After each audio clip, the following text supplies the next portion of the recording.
Thousands of innocent people have died. Many human rights abuses have taken place, and Guantanamo Bay exists as testament to the US contempt for human rights and legality. We're here today because we want peace, a political solution, not a military solution. We don't want Western intervention in yet another conflict, not in our name. My name is Nick O'Brien, I'm chair of Norwich Stop the War Coalition. We have a broad range of speakers today because we're a coalition of the peaceful, not a coalition of the willing, trying to start a war. It's vital that we've returned to the streets today and done so in numbers in order to prevent a hideous war with consequences potentially more serious than the attacks on Iraq and Afghanistan. And what's going on in one corner of Syria tells us all that we need to know about what the problem is. The State of Israel has granted in Syrian land it occupies on the Golden Heights oil drilling rights to an American country which has Rupert Murdoch in its board of directors. And that's a small snapshot of all that's wrong with this world, with the American and British New World Order. They want an armed wing of corporate power to rape and pillage in every corner of the world for profit. And every Tomahawk missile released is not just carrying death over there, it's another hospital closure here, another school closure here. War over there is war on us here, and we need to stop the war over there to stop the war here. But there is hope. Thursday evening was a historic moment for the anti-war movement and for British politics. At long last, we have seen a fissure. The vote was close, too close for comfort, but at last there's a crack between UK and US foreign policy. And our job now as a movement is to make sure the crack widens into a chasm, and we do that by keeping our voice heard and our feet on the streets as we're doing today. And to everybody who's been on an anti-war demonstration over the past 12 years, this is victory, and we have to celebrate the victories. It's a vindication of what we've been trying to do. And to everybody who said that in 2003 the anti-war march didn't do anything, well, this is the proof. Sometimes it takes 10 years for it to have the effect that you want it to have. And as the chair of the National Stop the War Coalition, Jeremy Corbyn, says, it's not just about whether you've stopped the current war, sometimes it's about whether you stop the next war. However, the threat will return, and this is just the beginning. So we might need to come back here week after week, and we'll do so until we stop the warmongers. Now, the first speaker today is somebody who's spoken on many of these rallies. She's a massive supporter and friend of the movement. Please welcome Leslie Graham on behalf of the Green Party.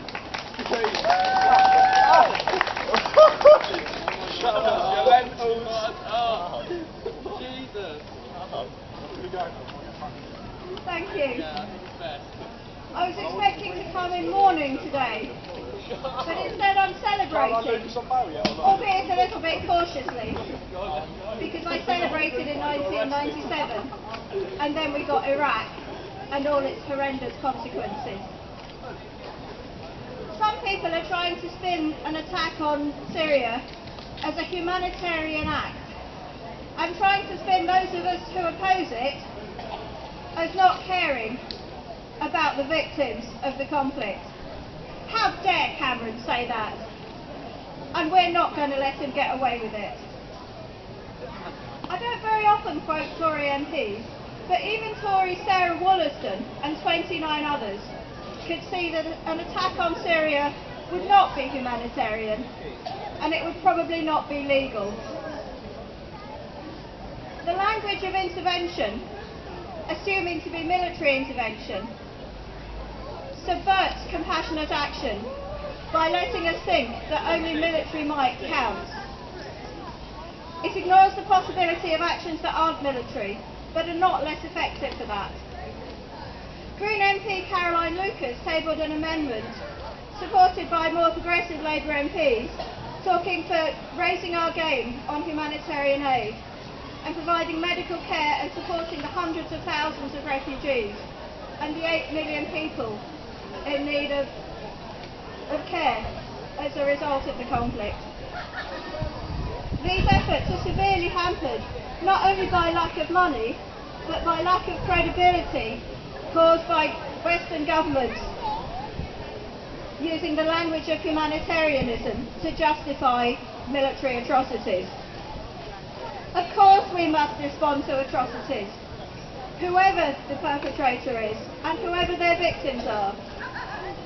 But given the self-interest in selecting who we support, such as our hypocritical retention of weapons of mass destruction, replacing Trident, using depleted uranium in Iraq, condoning Operation Cast Lead, to name but a few, is it any wonder that compassionate responders such as Médecins Sans Frontières and Oxfam are targets for attack? Our hypocrisy discredits democracy too, and democracy depends on the rule of law. I believe passionately in the rule of law. The law should not be broken lightly. And one of the reasons when I think it is okay to break the law, and international humanitarian law supports this, is when it's to prevent a greater atrocity. Yeah. Such as when peace activists take non-violent direct action at bases in Parliament as occupations. There's really three fundamental basics of law which shouldn't need spelling out, but maybe they do. The first is that the same rules apply to everyone. The second is that the law is only as good as its application and its enforcement. And the third relates to democracy. Legitimate exercise of the law is independence of the executive and of legislative power. It's this separation of powers that's the measure of democracy. And every time this separation of powers is broken, we move closer to dictatorship. Like when Putin persecuted Pussy Riot, when Obama persecutes Bradley Manning and Ed Snowden. You don't need much legal Sorry? Chelsea Manning. Sorry, Chelsea Manning. You don't need much legal expertise to understand that people are innocent until proven guilty, beyond reasonable doubt. And that the verdict, the sentence and the execution can't be carried out before the evidence is gathered. Or that if someone is convicted of a crime because it's proven beyond reasonable doubt that they're guilty, it's that person who's done the crime who gets punished, not their victim. And the other thing is that collective punishment is illegal. You cannot punish someone or a population for the crimes of someone else. War crimes should be punished, and those who are considering doing harmful stuff need to know that if they commit atrocities they won't get away with it. They will be exposed and prosecuted. That is the job of the International Criminal Court, and we should support it.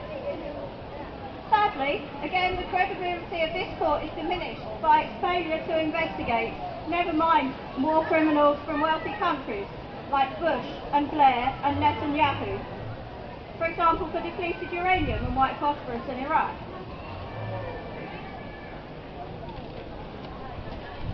For failing to disarm, as we're obliged to under the Nuclear Non-Proliferation Treaty, and for replacing Trident. For military action to be legal, firstly there has to be convincing evidence that's compelling and is supported by the international community. It must be clear that there are no practical alternatives, or that all practical alternatives have been tried and failed, and that any force used is the minimum necessary to achieve the goal, and is not continued for any other purpose. Looking at the legality of an action means holding people to account. It means allowing actions to be scrutinised. Yet this time, just like when we were going to war in Iraq, the legal advice given by the Attorney General is not made public. And again, it took Caroline Lucas to move an amendment to ask for that advice to be publicised. Why is this not well known? What are they trying to hide? If peace is to have a chance, it really, really needs its representatives in Parliament and in all the places where big brave decisions are made. Thank you.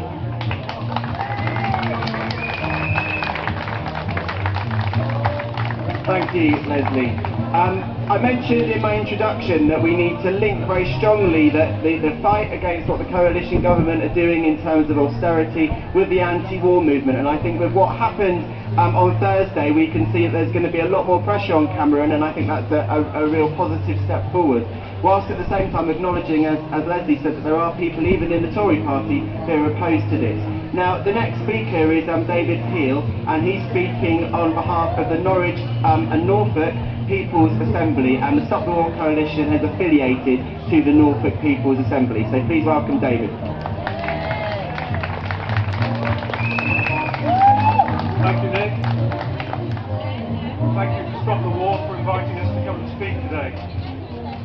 Comrades, Thursday's vote in the House of Commons was truly astonishing, and I watched it live, as it were, on the Parliament channel. And I turned to my partner and said, "Is that true?" I mean, I couldn't believe what I was seeing. I thought I'd made a mistake. And then the news came through that yes, it was true, and the government had lost. And I had a mixture of feelings, really. I was elated. I laughed, because I thought of the stupidity and incompetence of Cameron and his idiotic ministers in his condemned government, turning our lives to shit. And then I thought, this isn't the end. There are going to be recriminations, and there's going to be pressure on Cameron to do this again, and to come back again. So we mustn't rest on our laurels and consider that this victory is done. We've got to be back here again and again.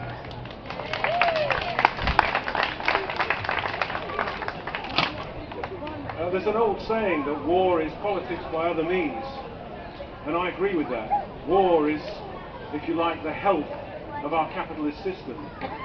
And when one ends, our leaders go looking around for another one, because it helps the economy, because it helps arms sales, and people and their lives, well, they can go to hell.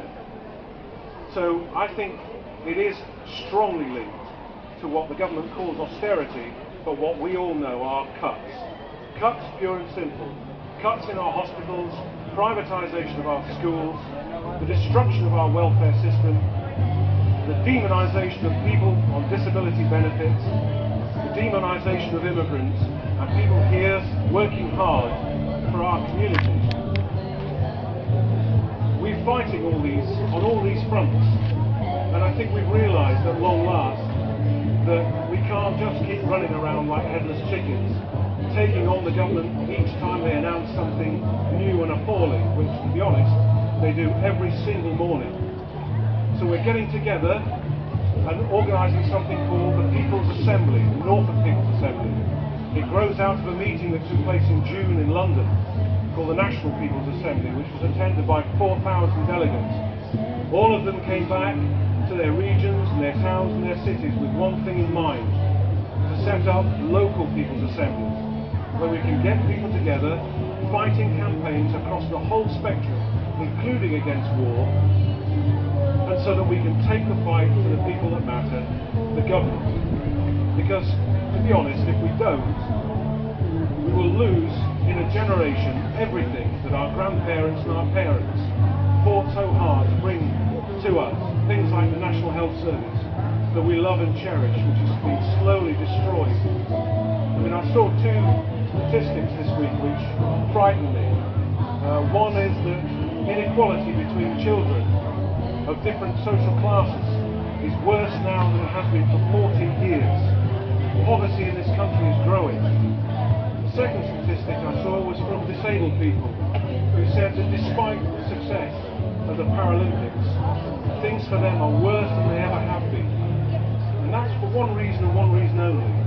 When this government wants to make cuts, it starts by demonising the people it's targeting first, and demonising them in ways I never thought I'd see in my lifetime, and which remind me of the behaviour of certain German politicians too long ago to remember.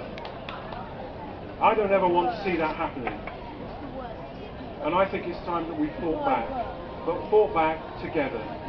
So what I would urge is, join the Stop the War movement, get on the streets with Stop the War comrades and stop this attack on Syria happening, but also join with us at the Norfolk People's Assembly. Come along to our meeting on Thursday, September the 12th at 7:30 p.m. in St Andrew's Hall.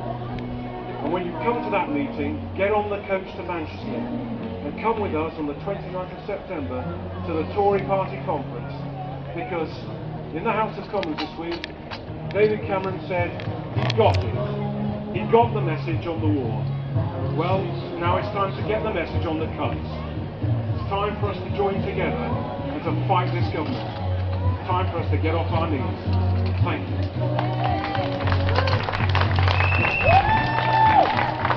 Thanks, David. And that meeting is on Thursday, the 12th of September, and Francesca Martinez and Lee Hall, who is the writer of Billy Elliot, are on the platform to speak amongst many other people, so it'll be a really good event at St Andrew's Hall. The next speaker is Diana Raby from the Norwich Stop the War Coalition.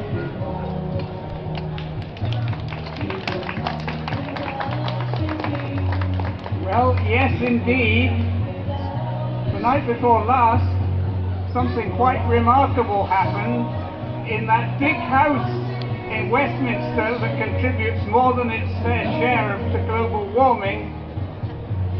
They actually voted on a major issue, an issue of war and peace. They voted the way that the great majority of people in this country wanted them to.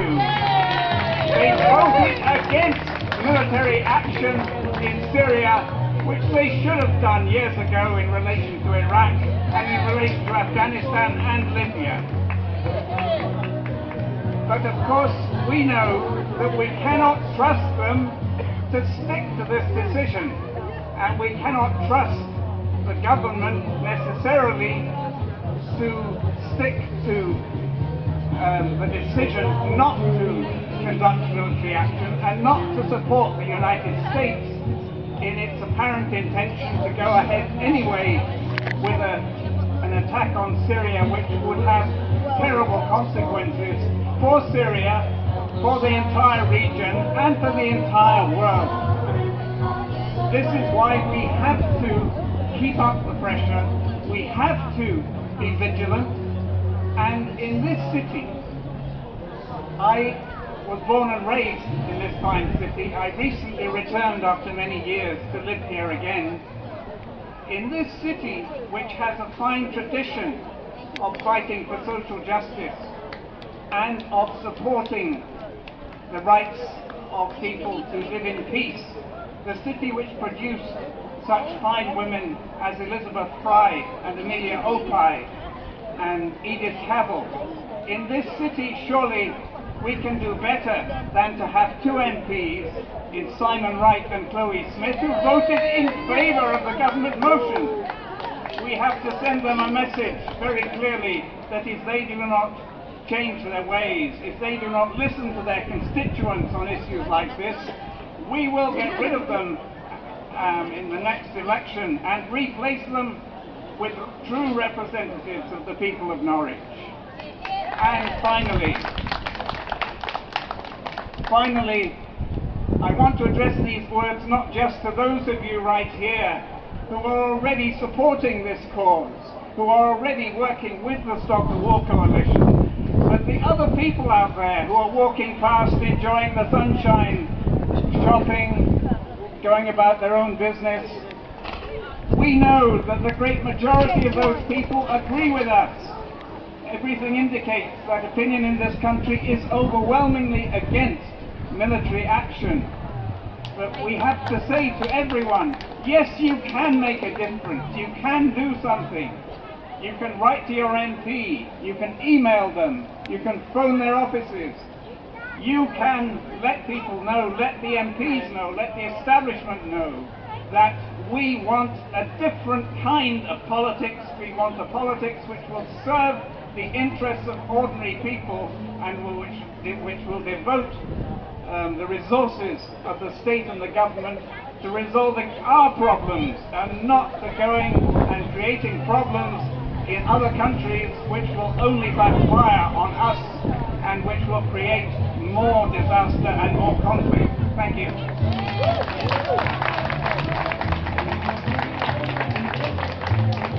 Thank you, Diana.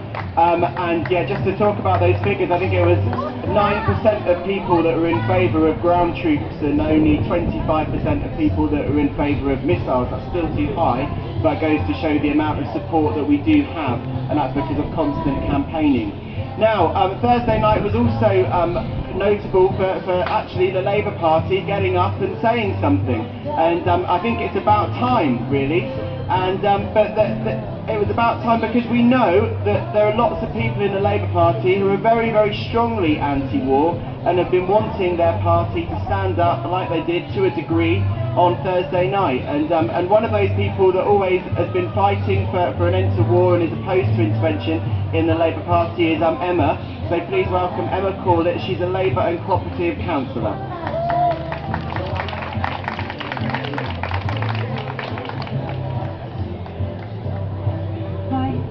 Thank you very much for inviting me to speak.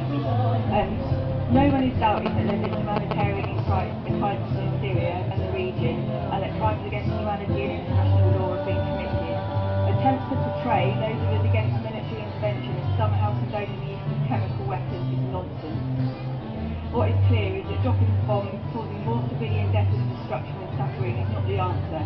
The idea that someone who is willing to use chemical weapons on his own people will be somehow dissuaded by more bombs being dropped and more of his people being killed by different bombs is laughable. Humanitarian aid should be urgently increased to support the charities and development agencies in the region who are struggling to provide care and treatment to people who are injured and displaced. The perpetrators should be dealt with through international criminal court. I fully support what Leslie was saying earlier about the international law. We can fulfil our moral obligation to protect others without dropping bombs on people, unilateral actions, and make full use of international law. I just want to say a few words about Simon Wright, who's always been mentioned. Our near invisible MP, what exactly is he for? He should go back to being as anonymous and invisible as he's been recently, where he can do less damage. He's voted with the government on Syria, just like he has time and again to help wade through policy after policy of this government that's damaging people in this country.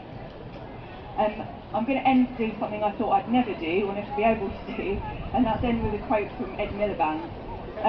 It doesn't go far enough, probably for a lot of us, but I think it's about a step in the right direction, and compared to what we have to put up with under Blair, I think it's a move in the right direction.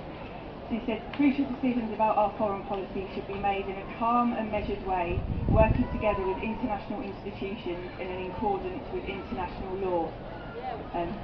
So I think although there's probably we've still got a lot of unanswered questions on what the Labour Party plans to do and where they plan to go next, I think it's important to acknowledge that that is a bit of a refreshing change from what we had from Blair and other people at the time. Anyway, thank you for your time. Thank you, Emma. Hear, hear. The next speaker is the Vice Chair of Norwich Stop the War Coalition and somebody who does a lot of work for the Palestine Trauma Centre. Please welcome Peter Otten.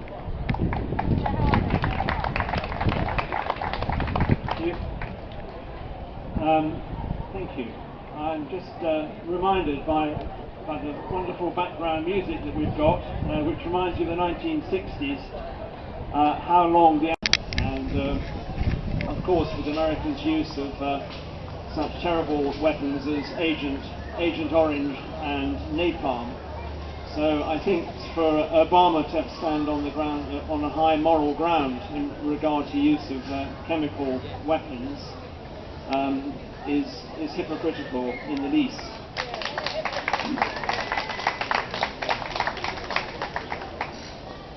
America, of course, is looking for a pretext to actually attack Syria. This has been ongoing since George Bush and his infamous speech on the axis of evil, which included many other countries, including North Vietnam and Iran. So really it's just a pretext, this chemical weapons argument, and we shouldn't lose sight of that. So Obama is carrying on this awful crusade against the Middle East.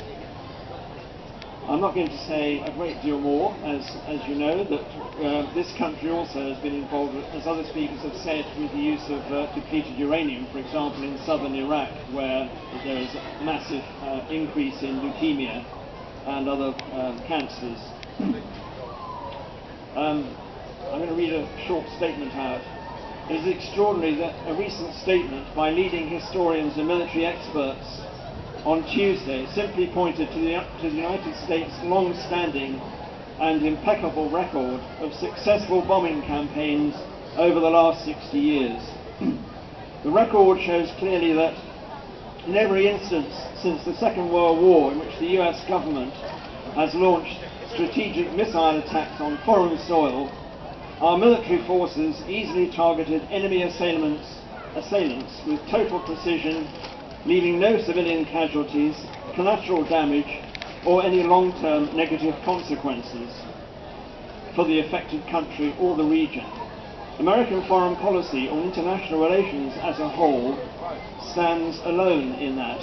And this is by leading experts and military historians, a statement that's been put out last week. So I think really that just shows what an awful lot of work we still have to do, but also the fact that the government has listened this time by the sheer determination of our pressure and so on, but there's still much more work to do. Okay, thanks very much. Thank you, Peter. The next speaker is Lucy Vingan from the Norwich Quakers. Hello. So I'm going to read the statement from National Quakers as well. Actually sums it up very well. Quakers in Britain are appalled by the suffering and loss of life on all sides in Syria. We understand and share the wish of the international community to take some form of action to reduce the bloodshed. But we strongly urge those who are tempted to respond militarily to think again. Airstrikes will kill people just as surely as chemical attacks. All weapons must seem equally abhorrent if it is your family that is being killed.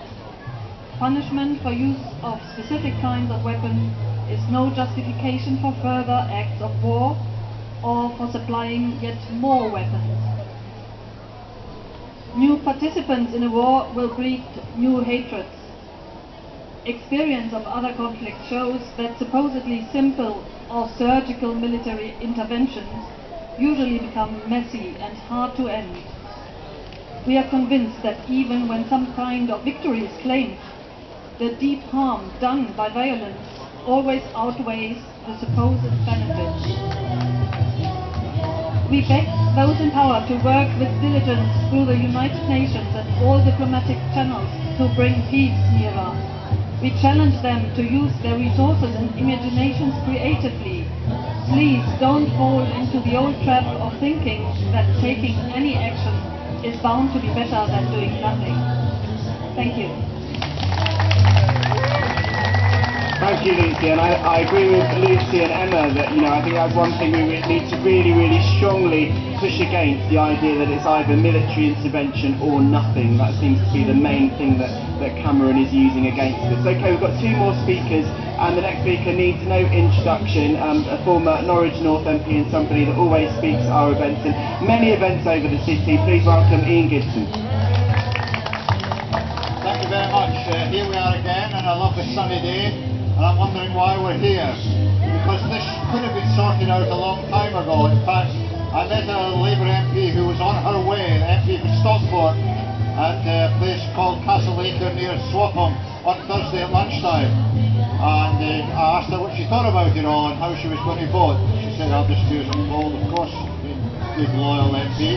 And she said, well, we've been through it all before. And I said, yeah, I do remember that too. A long, long time ago in 2003, a man stood up in a building in Westminster and he talked about the events that were going on in the Middle East.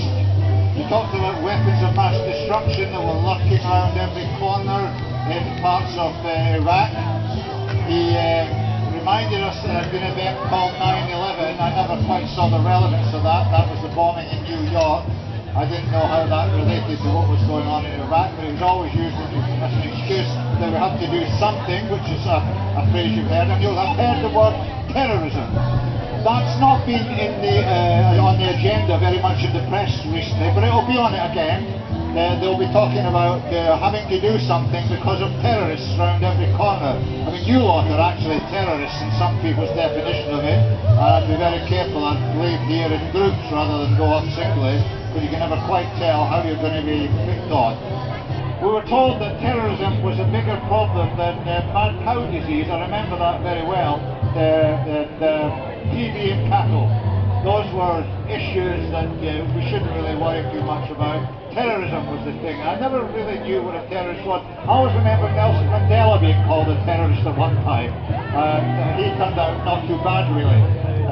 So, you know, don't take what you're told in the press and in the media, which is a barrage of information trying to get you around to their point of view.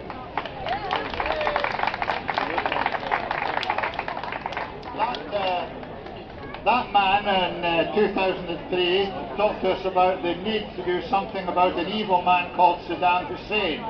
And some people said, well, why don't you just shoot him then if he's the problem? You know, he said, oh, no, I've got my maker to answer to. That's someday up there. Some people, you know, want to believe that there is somebody there that they have to answer to at some point in the future. And he did too. He said he knew he was right and that we had to destroy this man and his friends who were in a group called Al-Qaeda. I never knew which team they supported. I didn't even know who they were. I don't think any MP knew who they were. But there was this evil group of terrorists around every corner called Al-Qaeda. And I think they've got a place down Ellen Road in Norwich. But, you know, it's very hard to keep moving it. So they're everywhere, and they're about to destroy our wonderful society, the fairness of our society. 10 years on, we've been hearing the same arguments again. We've been hearing about, you know, not so much about weapons of mass destruction, but chemicals that turn up in MP surgeries in Norwich mysteriously. I think they probably send them to each other, bits of talcum and so on, and terrorise each other. Nevertheless, we were told that this is all happening again, and we've got to do something about it. And lurking around the corner are those evil people in the United States of America, in the Pentagon and other places, who are actually involved in knowing things that we don't know. Well, Edward Snowden's been telling us a little bit about the things that we don't know, and he's you know, running around the world keeping away from the Americans at the minute, but they'll get him eventually. And this man was, of course, Tony Blair, who stood up and told us that he was going to do something about it, and was pictured with George Bush, and they made a lovely couple. And you know, if you've got a picture of them, send it to me for Christmas. They went ahead, of course, and bombed the hell out of the country, killed people, made all sorts of excuses, and apologies were made for the accidents that happened and so on. But what happened was, in the psyche of this country, there was a big change. People suddenly found out they'd been lied to. We were lied to in Parliament. It was quite clear that lots of MPs on all sides took it and swallowed the arguments that it was okay, that these evil people had to be taken out. There wasn't much worry about it. The United Nations inspectors, a man called Hans Blix, came and talked to some of us. We talked to him, and he said, I can't find anything. Give me another 2 weeks and I'll find it. He didn't get that chance. You know, they've had another day to find out, but I'll bet you that the Americans will go in tonight or tomorrow. There'll be some kind of action, there is no doubt, you know, to punish this evil man called Assad, who is, you know, threatening the whole world and setting up a conflagration in the Middle East, which will destroy the American hegemony, in which they are the powerful people. They know best. Now, don't you worry about American British culture working together. They've never really forgiven